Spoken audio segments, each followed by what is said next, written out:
Today we will see phenomena of bits. What is meant by bits? Bits phenomena is observed in sound waves. Bits phenomena हा sound waves मधला part आहे.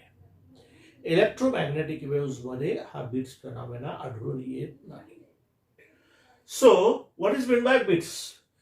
When two sound waves of equal amplitude but a slight difference in frequency which is not more than 10 Hz, म्हणजे दोन frequency ज्या दोन sound waves आहेत त्यांच्या frequency मधला फरक 10 हर्ज पेक्षा जास्त असू नये.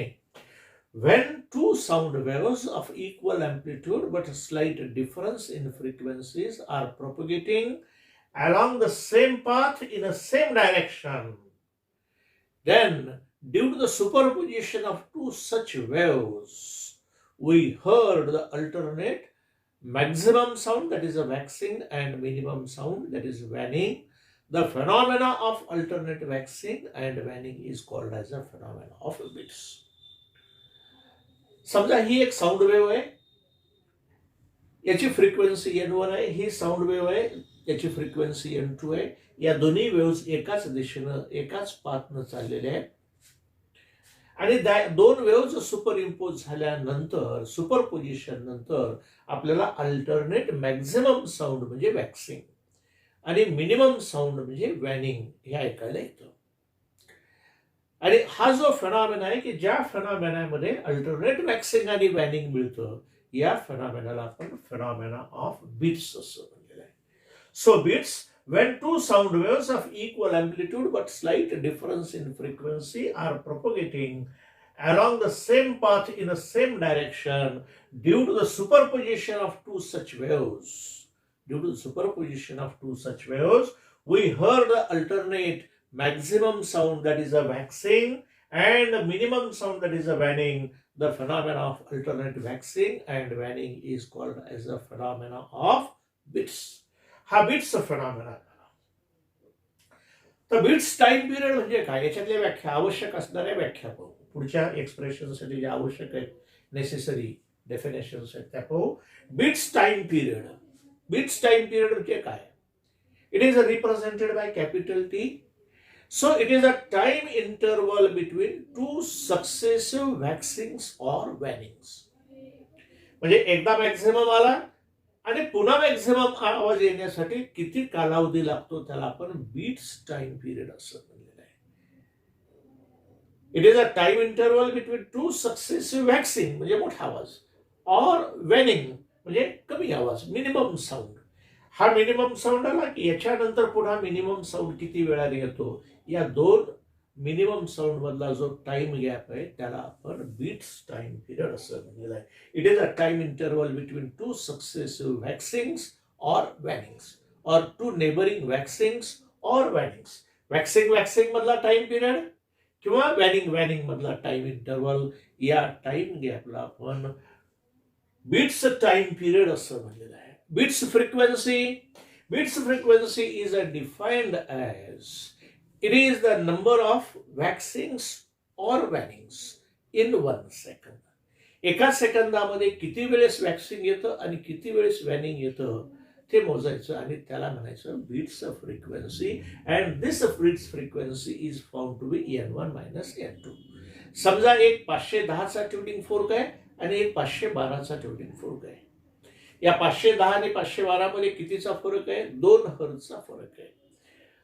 तर अशा दोन साऊंड वेव्ह जर एकमेकावर सुपर इम्पोज झाल्या तर एका सेकंदात 2 वेळेस मॅक्झिमम साऊंड येईल किंवा मिनिमम साऊंड येईल.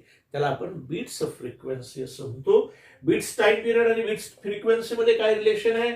Beats time period is equal to 1 upon bits frequency, and 1 upon bits frequency, that is 1 upon N1 - N2, where N1 is greater than N2. So this is expression for bits period.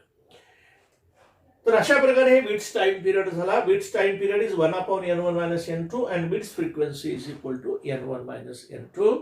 So after that, after the concept of beat, we will see the expression for bits frequency using analytical treatment. Analytical treatmentच्या साह्यानं आपण beats फ्रिक्वेन्सीचं expression काढणार आहेत. हे 3 मार्काचं परीक्षेला विचारलं जाणारं article आहे आणि हे याच्यासहित विचारलं तर आणखीन एखादा मार्क वाढण्याची शक्यता आहे. So what is the analytical treatment? Analytical treatment म्हणजे मॅथमॅटिकल ट्रीटमेंट. याच्यामध्ये we will consider the first sound wave. First sound wave is given by x1 is equal to a sin 2 pi n1t, where n1 is the frequency of the sound wave. So x1, that is a displacement due to first wave, is given by a sin 2 pi n1t, and the equation of a second sound wave which is propagating along the same path in the same direction, the displacement due to second wave is x2 is equal to a sin 2 pi n2t. So n1, n2 are the frequencies of two sound waves. Here n1 is greater than n2 and the difference between n1 and n2 is not more than 10 Hz. n1 n2 मधला फरक हा 10 Hz पेक्षा जास्त मोठा नाही. So if we have to find the resultant displacement, then we have to use the principle of superposition.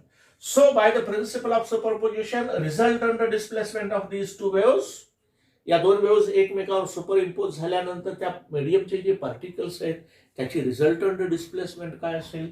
ती resultant displacement is a vector sum of individual displacement, that is vector of x1 plus vector of x2, that is x1 plus x2. So x is equal to a sin 2 pi n1t plus a sin 2 pi n2t. So this is the resultant displacement. Let 2 pi n1t is equal to c and 2 pi n2t is equal to d. म्हणून या 2 pi n1t च्या ऐवजी c येईल आणि 2 pi n2t च्या ऐवजी d येईल. म्हणून a sin c, a sin d, त्याच्यातला a कॉमन काढला तर काय येईल? a in the bracket sin c plus sin d. sin c plus sin d चं एक्सपान्शन काय तर x is equal to 2a sin c plus d by 2 into cos of c minus d by 2. So this is a standard formula.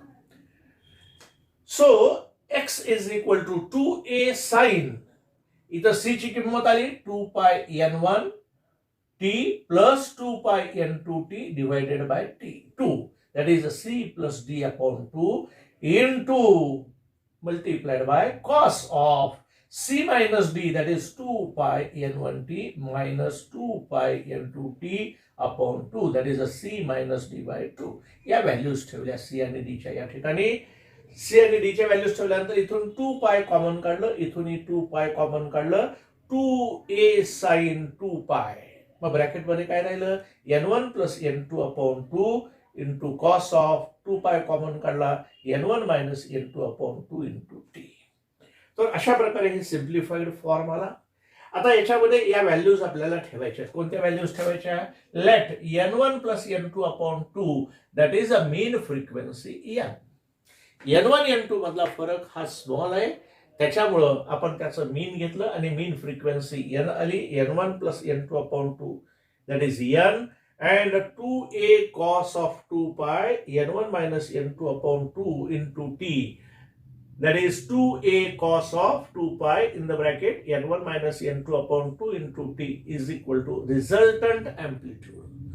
Superposition झाल्यानंतर त्या मीडियमचे जे particles आहेत ते vibrate होतील आणि त्या पार्टिकलचं amplitude of vibration, resultant amplitude काय असेल तर हे a, that resultant amplitude is given by 2a cos of 2 pi in the bracket n1 minus n2 upon 2 into t.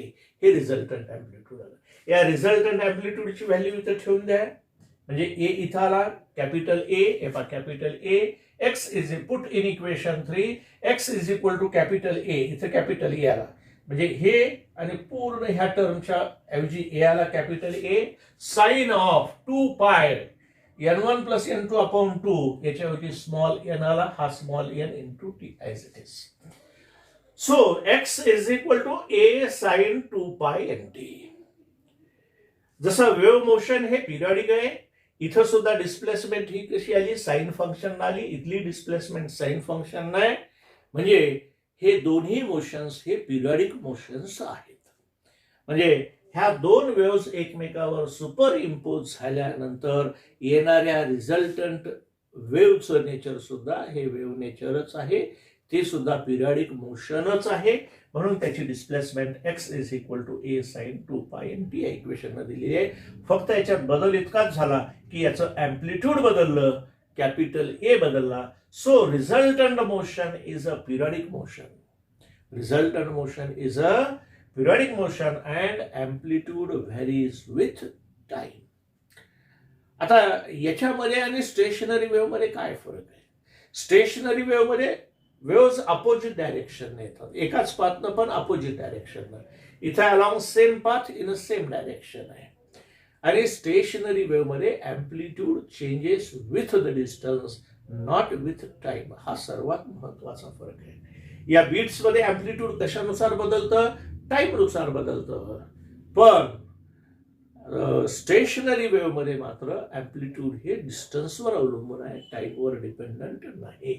So the resultant motion is a periodic motion and amplitude varies with time. मग आपण अँप्लिट्यूडचं variation पाहता. जर amplitude maximum असेल तर intensity of sound is directly proportional to square of the amplitude. As amplitude is large, intensity of sound will be large. So, condition for waxing. Waxing म्हणजे loud sound or minimum sound. That is, waxing is a loud sound or maximum sound.